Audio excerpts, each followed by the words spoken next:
किन लक्षणों से जाने कि भगवान आपके साथ है? आइए पूज्य श्री भगवान की जब महाराज जी असीम की कृपा वाणी होती से है सुनते हैं। तब पाँव दे यह मार्ग सोई। अतिशय कृपा राम की हुई, पाँव दे यह मार्ग। इस मार्ग में कदम वही रख सकता है जिसके ऊपर अतिशय कृपा हुई है। त्रिभुवन में सबसे बड़ा कार्य है चंचल मन को संसार से हटाकर प्रभु में लगाना। आप फावड़ा चला सकते हैं, बाहरी दिन भर मेहनत कर सकते हैं, आपको कोई परेशानी नहीं होगी, यह भी हो सकता है। लेकिन आप 5 मिनट बैठ करके मन को रोक कर प्रभु में लगाएं, इससे बड़ा कोई कार्य नहीं है। और वो कार्य इस मार्ग का पथिक आजीवन करता है, जिसे आप समझते हैं कि कामचोर हैं, एक कर्तव्य से विमुख पुरुष जन बाबा जी बन जाते हैं। ऐसा नहीं, परम कर्तव्य अनेक जन्मों से भूलते चले आए। इस जन्म में मुझे भगवान ने सावधान कर दिया, मुझे संतों का संग दिया, उससे विवेक के द्वारा हमारी समझ में आया कि संसार की सेवा रूप कर्तव्य कर्म करते हुए मन को निरंतर प्रभु में लगाना ये जीवन का कर्तव्य है। यही परम धर्म है, यही परम लाभ है।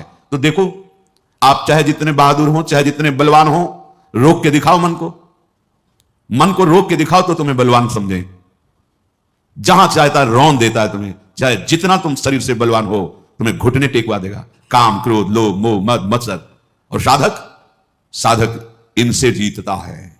वही साधु काम क्रोध मद मान न मोहा, लोभ न क्षोभ राग नहीं द्रोहा, जिनके कपट दंभ नहीं माया, तिनके हृदय बशोक रघुराया। काम क्रोध आदि पर विजय प्राप्त करने वाला महाबली भगवत भक्त होता है। ये काम चोर नहीं होते हैं, हाँ, ये काम विजयी होते हैं, जिनको लगता है कि बहुत सरल काम भजन है। देखो, करके तो देखो। एक बार आद्य गुरु भगवान शंकराचार्य जी परम पावन भागीरथी के तट पर विहरण कर रहे थे। स्वाभाविक ऐसे ही देखा 2 मछुआरे बंसी लगाए हुए मछली पकड़ने के लिए एकदम एकाग्र बैठे हुए हैं।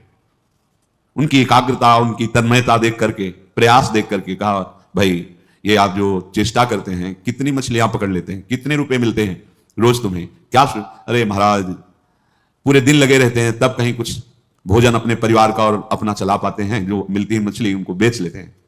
तो भाई तुमको इसमें पक्का भी नहीं है कि मिल जाए? बोले हाँ, ये भी बात है। तो चलो, आदि गुरु भगवान शंकराचार्य जी ने विशेष चारों दिशाओं में मठ की रचना की, जिससे धर्म की रक्षा होती है। मठ में चलो, नारायण नारायण नाम का कीर्तन करो। जितनी तुम्हारी दिन में मछली मारने से रुपया आते हैं वो हम देंगे, और भोजन तुम्हें भी देंगे, तुम्हारे परिवार के लिए भी दे देंगे। बस अगर जितनी देर मछली मारते हो उतनी देर नारायण नारायण कहोगे, तो जितना तुम रुपया कमाते हो रुपया देंगे, भोजन तुम्हें भी देंगे, तुम्हारे परिवार वालों के लिए भी दे देंगे। चलो लेवा चले, मठ में बैठा ला, बैठो, यहां करो, नाम कीर्तन करो, नारायण नारायण नारायण। बस हृदय में जलन हुई वहां बैठते ही, एकदम व्याकुलता, क्योंकि परम पावन पवित्र स्थान में बैठते ही पाप रूपी मल का नाश होना प्रारंभ हो जाता है। दर्शन, संभाषण, भगवान नाम कीर्तन, ये निर्मल करने के बहुत ही सुदृढ़ उपाय हैं। वो खड़े हो गए, बोले महाराज न तुम्हारा भोजन चाहिए न रुपया चाहिए, हमारा मन अशांत हो गया यहाँ ने, हम वही अपना मछली पकड़ेंगे, वही करेंगे। क्या समझते हो, ये भगवत मार्ग कायर पुरुषों का मार्ग है? नहीं, ये ऐसे शूरवीरों का मार्ग है जो बाहर त्रिभुवन विजेता रहे हैं, वो भी जहां हार गए हैं वहां उपासक जीत जाता है। हरि का बल लेकर वो जीत जाता है। त्रिभुवन पति चाहे रहा हो अपने तप के प्रभाव से, पुण्य के प्रभाव से, पर भोगों ने उसकी जो दुर्दशा की है, वो जब शास्त्रों में पढ़े तब देखने में आता है कि त्रिभुवन पति देवराज इंद्र है और किस दशा को प्राप्त है। और उन्हीं भोगों को भगवान का आश्रय रखने वाला एक अकिंचन भक्त परास्त कर देता है। ये कायरों का मार्ग नहीं है, ये कर्तव्य विमुखों का मार्ग नहीं है। ये परम धर्म, परम कर्तव्य और परम बलवान कौन? महाबली कौन? जो भगवत बल से बलवान है,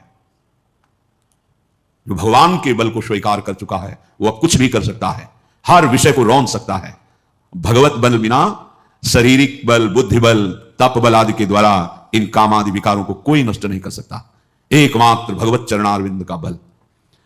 अपने आप को जो भगवान के चरणों में समर्पित करना चाहता है, उसको ये मांग हो जाती, कोई एक ऐसा मिले जो हमारे पे शासन कर सके, हमारे दुष्ट मन को शासन में कर। कोई एक ऐसा मिले जो हाथ पकड़ ले और कह दे तुम निर्भय हो जाओ, हम देख लेंगे। अर्थात सच्चे सदगुरु की खोज, सच्चे महापुरुष का आश्रय, उसका हृदय। घबराहट पैदा हुई, चिंता पैदा हुई, हृदय में जलन पैदा हुई, ये पापों के परिणाम का नहीं है, ये कृपा का है, क्योंकि यही उसको ऊपर उठा रही है। अब उसके हृदय में एक पीड़ा हुई, कोई ऐसा हमें सतमार्ग का महापुरुष मिले जिसके चरणों में सर रख के मैं निश्चिंत हो जाऊं, वो मेरे जीवन की बागडोर पकड़ ले, और मैं निश्चिंत भाव से भगवान के चरणों में निर्भय होकर के चलूं। वो सबल का आश्रय लेने के लिए अंदर से व्याकुल हो जाता है। सबल भगवान है, दूसरा कोई नहीं है।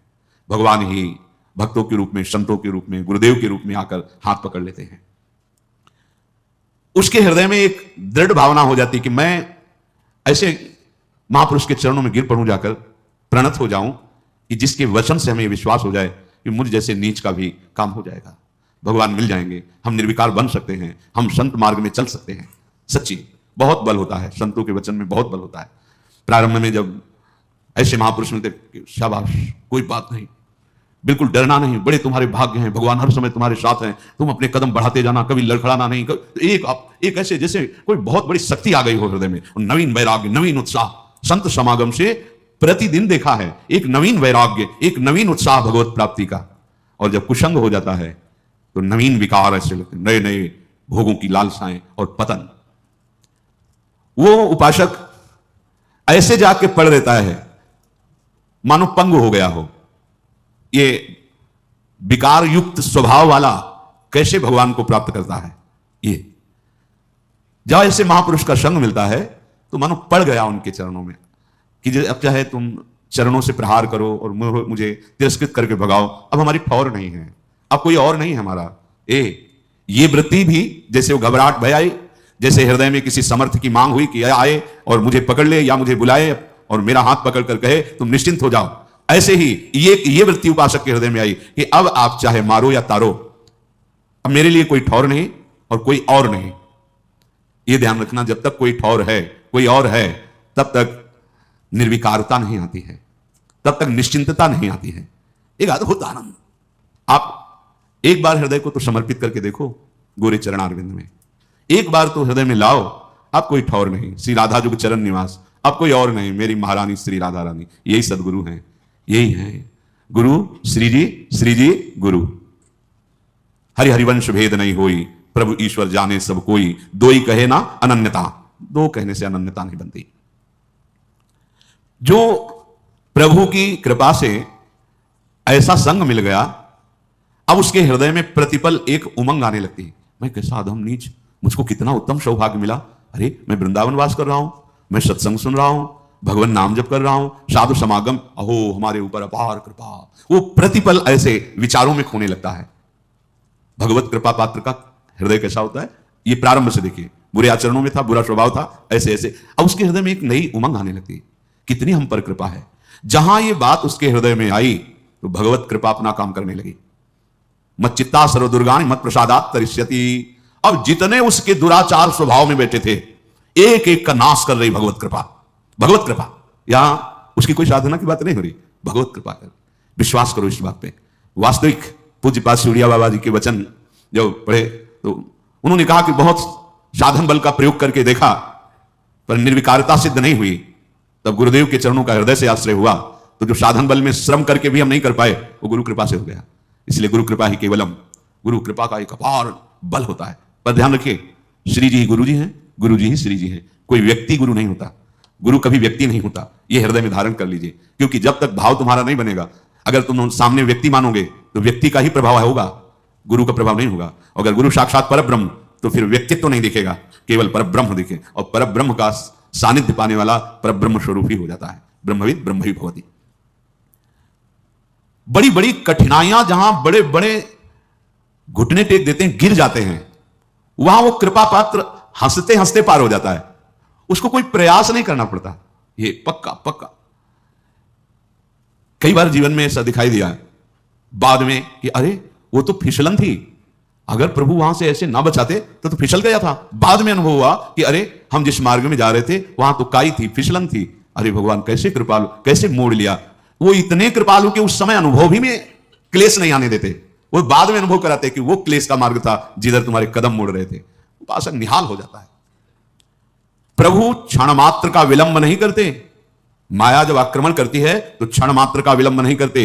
भगवान समस्त संकल्पों की सिद्धावस्था है। साधक के हृदय में गलत संकल्प बना कि उनकी कृपा शक्ति आकर के घेर लेती है, कहीं उसका अमंगल नहीं होने देती। ये बिल्कुल अक्षरशः सत्य समझो, जो इस मार्ग में चल रहे हैं वो खुद अनुभव करें। हृदय में दुर्वासना के से प्रेरित होकर मन संकल्प कर बैठा, नहीं सावधान रह पाया, पर कृपा शक्ति तत्काल कवच की तरह घेर लिया। इसके कई रूप हैं। भरी बाजार में पिटवा भी देगी, तुम्हारा घोर अपमान करवा देगी, तुम्हें ऐसा करवा देगी कि आपको लगेगा संसार में मुंह दिखाने लायक नहीं। हाँ, अब चलो हरि का मुख देखो। संसार के मुख दिखाने के लिए तुम्हारा जन्म नहीं हुआ, तुम्हें हरि का मुख देखने के लिए जन्म हुआ है। कृपा के बहुत से स्वरूप हैं।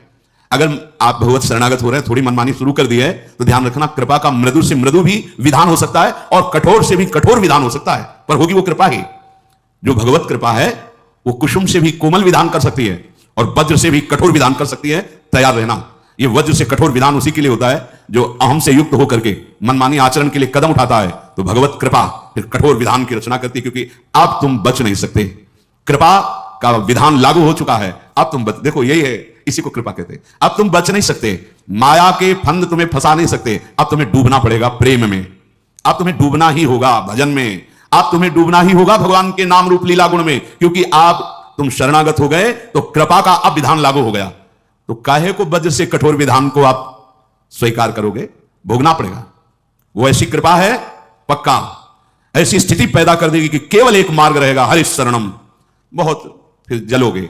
इसलिए अभी बुद्धि है, होश में हो जाओ, तो कुसुम से भी कोमल विधान करने वाली कृपा प्रभु तक पहुंचा देगी। और अगर आप मनमानी करेंगे तो छोड़ने वाली तो है नहीं, ये पक्का। इसीलिए सब निर्भय हो जाते हैं शरणागत। ये ठीक है, अगर हमारे कदम भी विपरीत गए तो कृपा शक्ति है ना, वो संभाल लेगी। तो वो पुचकार के भी नहीं संभालती, जैसे पुचकार के समझाया जा रहा है, तो वही कृपा शक्ति से ये सत्संग मिल रहा है। वही कृपा शक्ति कोई ना कोई आ जाएगा, पक्का। ये जीवन में देखा है, जहां कदम लड़खड़ाए किसी न किसी संत के रूप में वही बोला गया है जो अंदर कमजोर हो रहा है। जहां हम कमजोर हो रहे हैं, उपासक जहां कमजोर हो रहा है, वही उसको उपदेश दिया। कौन कौन बोल रहा है? वही कृपा शक्ति आकर के उसकी वाणी में बैठ करके मुझे समझा रही। नहीं समझ में आया, चलो आगे।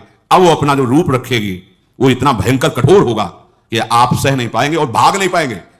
कहीं भी भाग के जाओ, भगवान के श्री चरण कमल, कर कमल इतने लंबे हैं, मतलब कोई जगह ही नहीं जहां इनके चरण ना पहुंचे जाए, जहां इनके हाथ ना पहुंच जाए। दोनों बात समझ लो। बामन रूप में आए थे, बढ़ाना शुरू किया अपना। अब ब्रह्मलोक के आगे तो है नहीं, तो इसलिए वहीं तक रुक गया। तो इतना ही थोड़ी कि केवल ब्रह्मलोक तक, अगर ऐसे और भी तो और भी बढ़ते चले जाते। अनंत महिमाशाली, तो इनकी कृपा भी तो अनंत है। कृपा के बहुत लंबे हाथ है, भागो। तभी तो शरणागत का जो रहस्य, शरणागति का जान जाता है शरणागत, वो निश्चिंत हो जाता है। यार मुझे कोई परवाह नहीं। अगर कुछ उद्दंडता भी मन करेगा ना, तो भगवान की कृपा सुधार देगी, ऐसे सुधार देगी ना, दोबारा उधर जाएगा भी नहीं, जाएगा भी नहीं। लिख लो, पर वो बहुत कड़ुआ विधान होगा। अब तो डॉक्टर ने ऑपरेशन करना ठान लिया है, अब आप बच नहीं सकते, पक्का। ऐसे ही जब इसका रहस्य समझ आता है तभी मन नाच उठता है कि ऐसा कौन कृपालु है, ऐसा किसका स्वभाव है। हम सबके ऊपर कृपा शक्ति का कार्य प्रारंभ हो गया है। विश्वास रखना, कृपा शक्ति का कार्य प्रारंभ हो गया है। जैसे आप नाम ले रहे हैं तो हरिवंश कृपा, हरिवंश कहां है? मानव देह कृपा से, नाम जब कृपा से, धाम श्री राधिका कृपा बिनु सबके मन नगम, साधु संग अब मोहि भाव भरोस हनुमंता बिनु हरि कृपा मिले। कृपा कृपा कृपा कृपा लागू हो गया विधान कृपा का। करो दंडता, देख लेना कृपा का जो भयंकर रूप तुम्हारे सामने। कई रूप हैं इसके। जहां से तुम गड़बड़ी करना चाहते हो वही तुम्हारे अहम में, यहां दर्द हो रहा है, चलो अस्पताल। अब तो कैंसर हो रहा है, यह है कृपा। जिस शरीर से तुम मनमानी करना चाहते थे, भाई अब दो चार महीने तुम्हारा जीवन, अब क्या 2-4 महीने का जीवन, बस 2-4 महीने का जीवन। अब कोई रिश्ता ना था किसी से, नहीं कोई संबंध किसी से, कोई भोग नहीं, राधा राधा राधा राधा राधा राधा लागू हो गई कृपा शक्ति। ये अपार कृपा, असीम कृपा। ये लोग कहते हैं कि ये प्रतिकूलता, ये अपमान, ये असाध्य रोग, भजन का क्या यही फल होता है? भजन का ये फल नहीं है, ये कृपा का संविधान लागू तुम्हारे ऊपर। क्योंकि तुम बहुत उद्दंड बच्चे हो, इसलिए कृपा ने ऐसे भयावह रूप से घेर लिया कि एक ही मार्ग रह गया है, राधा राधा राधा। सच्ची कहते हैं, सच्ची। हम सबके ऊपर अब कृपा का विधान लागू हो गया है और वो चल रहा है। भागो, भाग लो, कितना भागो, कृपा शक्ति तुम्हें घेर करके तुम्हारा मंगल करेगी। हाँ, भागोगे नहीं तो इसी जन्म में काम हो जाएगा। क्योंकि अरे भगवत प्राप्ति कोई गैर की थोड़ी होनी है, कोई ऐसी थोड़ी कि खेती की तरह उपज होनी है।